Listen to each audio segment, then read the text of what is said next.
नमामि समीशान निर्वाण रूपं विभुं व्यापकं ब्रह्मवेदस्वरूपं निजं निर्गुणं निर्विकल्पं निरीहं चिदाकाशमाकाशवासं भजेऽहं निराकार ओङ्कारमूलं तुरीयं गिराज्ञानगोतीतमीशं गिरीशं करालं महाकालकालं कृपालं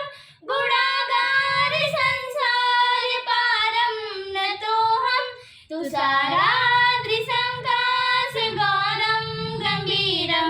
मनोभूतकोटिप्रभाश्री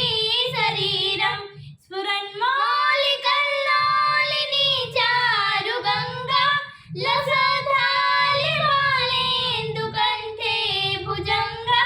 चलत्कुण्डलं भ्रूसुनेत्रं वृषालं प्रसन्नाननं नीलकण्ठं दयालं मृगाधीशचर्माम्बरं मुण्डमालं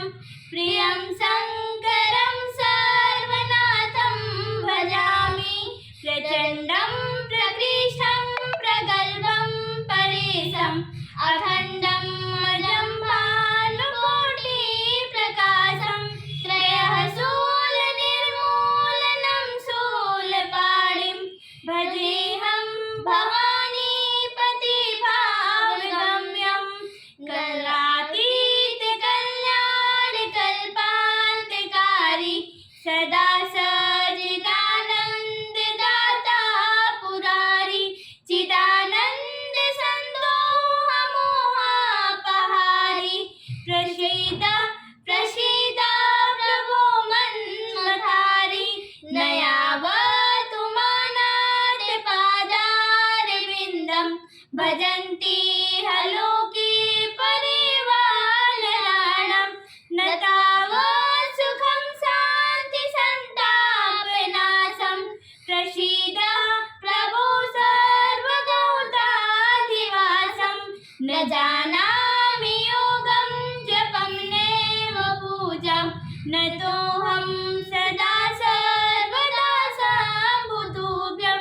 जराजन्मदुःखोगतादप्यमानं प्रभो पाहि आपन्नमामि शम्भो